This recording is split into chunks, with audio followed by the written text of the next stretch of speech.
बिस्मिल्लाहिर्रहमानिर्रहीम। अस्सलामु अलैकुम वरहमतुल्लाहि वबरकातुहू। मैं अपने नए आने वाले मुअज़्ज़िज़ मेंबरान को अपने यूट्यूब चैनल पर, अपने घर में, इंस्टाग्राम पे, ट्विटर पर और टेलीग्राम ग्रुप पर खुशामदीद कहता हूँ और उम्मीद करता हूँ कि आप तमाम लोग खैरियत से होंगे।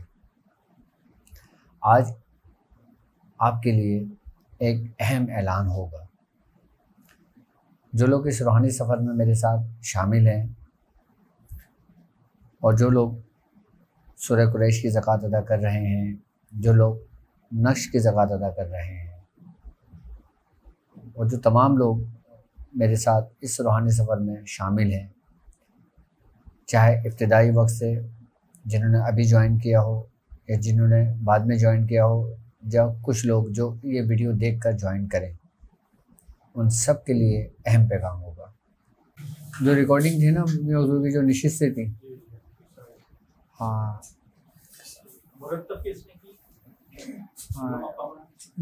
नहीं, मुख्तलिफ लोगों ने मिलकर की है। अल्लामा तैमूर हैं, हमारे पीर भाई हैं, उन्होंने इस पे ज़्यादा मेहनत की है, ज़्यादा वर्क की है। और एक हमारे पीर भाई हैं, फ़खर नाम है उनका, फ़खर भाई हैं, और वो गुजरांवाला से हैं। उन्होंने जो मियां हुजूर की पूरी रमज़ान ट्रांसमिशन हुई थी ना, वो उन्होंने पूरी उसको किताबी सूरत में दी है। यानी कि मियां हुजूर ने एक पहले रोज़े से लेके 30 रोज़े तक जो भी 1 घंटे का 1.5 घंटे का जो प्रोग्राम हुआ था ना, उन्होंने सारा बाकायदा तौर पर खुद लिखा है और उसकी बाकायदा पूरी PDF फॉर्म बना के उन्होंने मुझे सेंड करी है और मियां हुजूर को पेश करी थी। तो उसका भी एक नुस्खा था जो वो मेरे पास ये रखा हुआ। अभी इसमें थोड़ी सी कुछ गलतियां हैं, वो ठीक होंगी तो इंशाल्लाह ताला फिर ये मलफूजात भी छपेंगे मियां हुजूर के। अब माना नहीं, आप मेरे ख्याल से हर 3 महीने बाद रिसाला आ रहा है, सेमाही कर दिया उसको। वेबसाइट बना ली ना, उसके ऊपर आप PDF वगैरह डाल दिया करें तो एक्सेस आसानी हो जाएगी। हाँ, वर्डप्रेस पे इजीली एक दिन में बन जाएगी। हाँ, तो अभी आहिस्ता आहिस्ता हो रहा है ना काम। अभी एक दिन में हो जाएगा। हाँ, मैं सारे यासिर कर देंगे काम। अच्छा, माशाल्लाह। तो अब जो मियां हुजूर की नशिस्तें हैं ना, वो आने वाले लोगों के लिए मशअल राह है, वो रोशनी है, और जो हमारी आने वाली नस्लों के काम आएगी वो। क्योंकि मियां हुजूर ने रूहानियत के मुतालिक, सिलसिले के मुतालिक, अमलियात के मुतालिक जो गुफ्तगू की है ना, वो समझ लो कि हमारे लिए काम आने वाली है आगे चलकर, सबके लिए।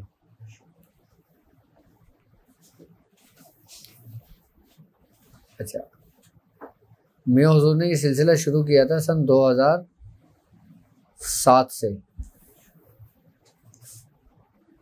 2007 से।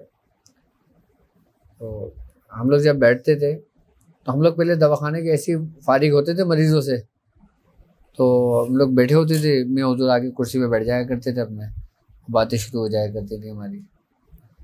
तो मियां हुजूर वाक़यात बताते थे और मियां हुजूर जब अमल कर रहे होते थे उस दौरान जो जो उनके मुशाहिदात होते थे ना, वो बताते थे कि मेरे साथ क्या क्या मामलात होते हैं।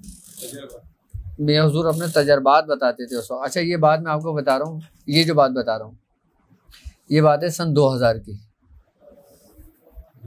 21 साल पहले की बात है। हाँ, 21 साल पहले तो कोई भी नहीं था। आजकल जितने भी लोग हैं ना, ये सारे, इनको तकरीबन 10 साल, 8 साल, 12 साल इतने ही होंगे। जो हमारे साथ के जो लोग थे ना, वो बहुत कम, गिनती चुनती के हैं, अभी भी हैं, अब गिनती चुनती के हैं वो। उस वक़्त जो मियां हुजूर गुफ्तगू फरमाया करते थे ना, मियां हुजूर अपने तजर्बात बताते थे कि मैंने चेलकाफ का अमल किया था तो मेरे साथ क्या हुआ था, अपने मुशाहिदात बताते थे हम लोगों को। अच्छा, मेरी एक आदत थी, उस वक़्त मोबाइल तो थे नहीं हमारे पास, ना कोई रिकॉर्डिंग का सिस्टम था, ना किसी और चीज़ का सिस्टम था। तो मैं वो वाक़यात याद करके जो ना लिख लिया करता था अपने पास। आज मैंने अभी घर की सफाई करी थी अपने, तो तकरीबन इतनी मोटी मोटी 3-4 बयानें निकली हैं, जिसके अंदर मैं हुजूर के भी वाक़यात लिखे हुए हैं, और जो हमारे साथ मामलात होते थे ना, हम उसको लिख लिया करते थे। ये तो पूरी बुक बन जाएगी। अब वो बुक तो लोगों के लिए नहीं है, उसका कोई फ़ायदा भी नहीं है लोगों को। नहीं, उनके लिए तो है, फायदा नहीं उनके लिए तो है जो इससे ताल्लुक है। हाँ, उनके लिए तो है ना। लेकिन अगर देखा आजकल उसमें देखा जाए हाँ, कि जितना मैं मियाँ हुजूर को अक्सर बैठना सुनता रहता हूँ, खास तौर पर मियाँ हुजूर को मैं सुनता रहता हूँ, लेकिन मियाँ हुजूर जो बातें बताते ना, हाँ, दूसरों से नहीं मिलती, नहीं मिलती, वाकई नहीं वो मिलती। तजुर्बात नहीं मिलते, वो नुस्खे नहीं मिलते, या वो बारीक बीनियाँ हैं जो हमें इसकी कहते हैं ना एक ट्रैक पे रखती हैं, वो नहीं मिलती। अच्छा, ये बात ना जो लिखने वाली बात थी ना, ये मुझे पता है किसने कही थी।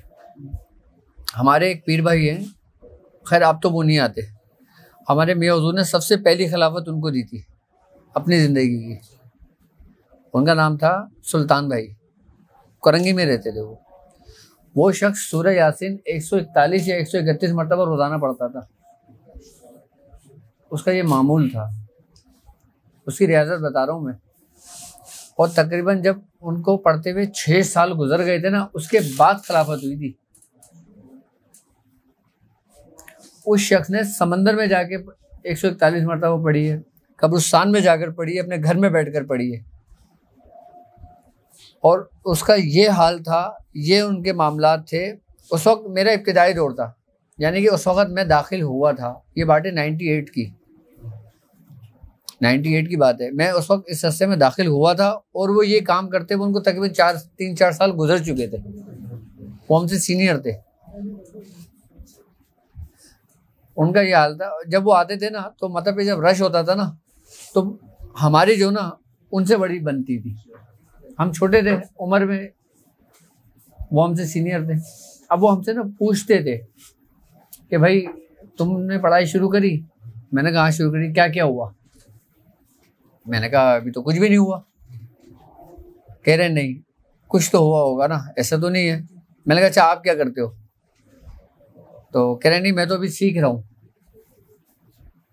तो पापा ने उनके बारे में बताया था। वो अपने मुंह से नहीं कहता था वो शख्स कि मैं क्या करता हूँ क्या नहीं करता। पापा ने बताया था कि ये शख्स 131 या 141 का फिगर बताया था कि रोजाना सूरह यासीन पढ़ता है ये शख्स। अच्छा, इनका ये हाल था कि जब ये कुरंगी से निकलते थे ना तो निकलने से पहले जो ना मुराकबे में जाके ना आग बंद करके देखते थे कि मतलब खुला हुआ या बंद है। जब मतलब खुला होता था ना फिर आ जाते थे। अच्छा, जब ये मियां हुजूर के पास पहुंचे तो मियां हुजूर इनकी क्लास ले रहे थे कि क्या तुम इस काबिल हो गए हो कि तुम मुझे देख कर आओगे मुझसे मिलने। उस वक्त मैं मियां को पानी पिलाने गया था तो मैंने सुन ली ये बात कि क्या तुम इस काबिल हो गए हो कि तुम मुझे देख कर फिर आओगे मुझसे मिलने के लिए। अच्छा, मेरी एक आदत ये थी कि मैं जब कोई चीज़ सुनता था ना मैं उसकी पूरी तह तक जाता था, उसको मैं कुरैतता था। उससे मुझे बहुत कुछ सीखने को मिला। अच्छा, मैंने मियां हुजूर के सीनियर मियां हुजूर के खुलफाओं को, जो खलीफा थे उनको, और जो मियां हुजूर के पीर भाई थे मैंने उनको कुरैदा। और जो मियां हुजूर की सोहबत याफ्ता जो मियां हुजूर के दोस्त थे जो बचपन से साथ थे मैंने उनको कुरैदा। मैंने उन सब की सोहबतें ली हैं। इन सबों से मैंने कुछ ना कुछ सीखा है। तो उस वक्त जब ये चले गए फिर मैंने मियां हुजूर से पूछा, मैंने कहा ये क्या मामला था? तो कहने लगे ये जब निकलते थे ना निकलने से पहले ऐसे चेक करते थे फिर आते थे। तो मैंने कहा क्या ऐसा मुमकिन है? मैंने कहा क्या ऐसा मुमकिन है कि कोई बंदा आपको देखे और फिर देख के निकले? उस वक्त हमारा इब्तिदाई दौर था, हमें इतना पता नहीं था उसके बारे में इतना। तो मियां कहने लगे हाँ क्यों नहीं है? मैंने कहा कैसे? तो उस वक्त मियां ने मुझसे कहा, एक शेर पढ़ा मियां ने कहा था कि दिल ढूंढता है फिर वही फुर्सत के रात दिन, दिल ढूंढता है फिर वही फुर्सत के रात दिन, बैठे हैं तसव्वुरे जाना किए हुए। उस वक्त समझ में नहीं आई, सर से गुजर गया। मैंने कहा सीधा सीधा बताया ना। कह रहे मुराकबा किया करो। मैंने कहा मुराकबा कैसे करूं? मुराकबा क्या होता है? तो कहने लगे आंख बंद करके बैठ जाओ। मैंने कहा आँख बंद करके बैठता हूँ तो सारा दिन का ख्याल आता है, कभी कहीं आता है, कभी कुछ होता है, कभी कुछ होता है, ऐसा तो नहीं होगा, मुझे आसान सा तरीका बताएं। कहने लगे अच्छा आसान सा तरीका बताऊँ तुम्हें। कह रहे अच्छा वो कापी और पेंसिल लेकर आओ। वो मैं कापी पेंसिल मैंने उठाई और मियाँ हुजूर ने वो सादा पेपर था उसके ऊपर ना एक डॉट लगा दिया, अपने हाथ से मार्कर से डॉट लगा दिया। मुझसे कहने जाओ इसको देखो जाके। हमने पर्चा लिया, पढ़ाई शुरू नहीं हुई थी अभी, बातचीत चल रही थी खाली अभी।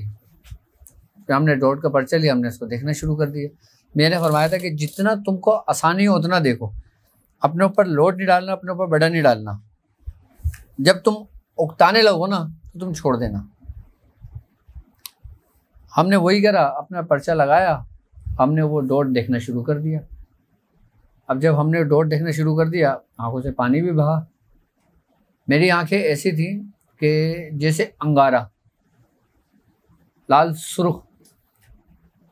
मैंने अभी सफाई करी थी, मैं कह रहा हूँ ना, मेरी तस्वीरें निकली हैं पुरानी, मैं आपको दिखाऊंगा, आप मेरी आंखें देख के डर जाएंगे। आंखें देखकर मेरी आप डर जाएंगे कि आंखों को क्या हो गया।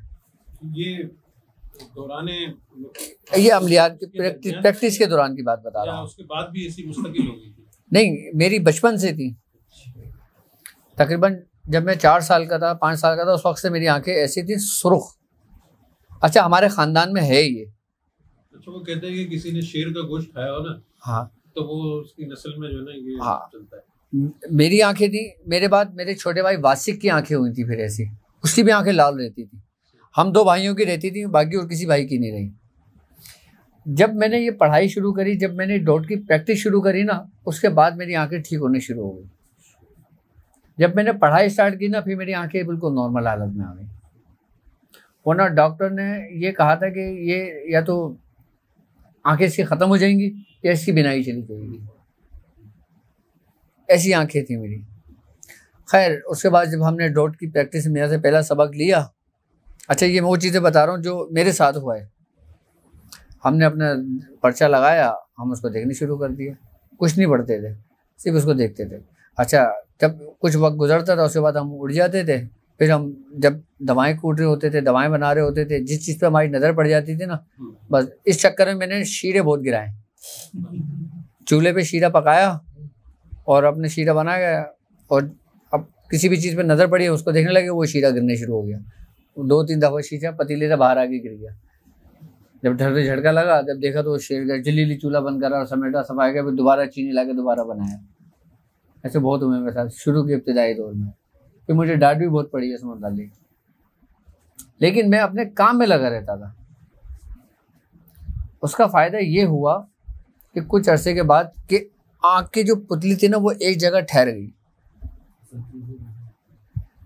जब वो एक जगह ठहरी ना, तो फिर बाबा ने कहा था आँख बंद कर लो। अच्छा मैं हुजूर ने खुद कहा था ये। अच्छा इसमें एक प्रैक्टिस भी होती है इसी दौरान प्रैक्टिस ये होती है कि जब आप किसी चीज़ को डाउट शुरू करो ना, जब इसके इंतहा को जब पहुंचोगे ना, तो हम पता है क्या करते थे, हम कोई भी कव्वाली या कोई भी गाना या कोई भी सॉन्ग या कुछ भी हम आवाज़ में खोल दिया करते थे और उसको देखा करते थे। जब ये देखते थे ना कि आवाज़ पीछे टेप तो चल रहा है, कव्वाली चल रही है, नाच चल रही है, गाना चल रहा है, कुछ भी चल रहा है, जब आप डॉट में लगे ना, आपको वो आवाज़ आना बंद होने शुरू हो जाए, तो समझ लो कि आप बिल्कुल कामयाबी की तरफ जा रहे हो। यानी कि वो आवाज़ जो है ना, वो बंद हो जाए, आपको एहसास ही ना हो कि आपके इर्द गिर्द कुछ चल रहा है, कुछ शोर शराबा हो रहा है। ये पूरा ये एक सिलसिला है पूरा। ये इस प्रैक्टिस से हासिल होता है, ये और किसी चीज़ से हासिल नहीं होता। ये कमाल जो हासिल होगा ना आपको, ये सिर्फ प्रैक्टिस से ही होगा, जो हम प्रैक्टिस कर रहे हैं। फिर हमने क्या करते थे, जब आवाज़ आना कम हो गई, आवाज़ आना बिल्कुल ख़त्म हो गई, फिर भैया ने बोला था कि आँख बंद कर लो। अच्छा इससे फ़ायदा पता है क्या होगा, आप नमाज़ पढ़ रहे हो, जिक्र कर रहे हो, कुछ भी कर रहे हो, दुनिया में कुछ भी हो रहा है, आपको कोई परवाह ही नहीं है। ये कैफियत आपकी प्रैक्टिस से पैदा होगी और किसी चीज़ से नहीं होती। ये पैरेलल करते रहना, ये प्रैक्टिस होती है, ऑलवेज कुछ नहीं होता। अब हम समझते हैं कि डॉट की प्रैक्टिस हमें सारी ज़िंदगी करना है, नहीं ऐसा नहीं है, क्योंकि हर मंजिल के बाद मंजिल बदल जाती है। यानी कि दूसरे मंजिल में वो चीज़ जम हो जाती है। पहले आप इब्तिदाई दौर में प्रैक्टिस करेंगे, उसके बाद आप ये कैफियत अपने अंदर महसूस करेंगे। जब आप इस मंजिल से गुजरेंगे फिर आप आंख बंद कर लेंगे।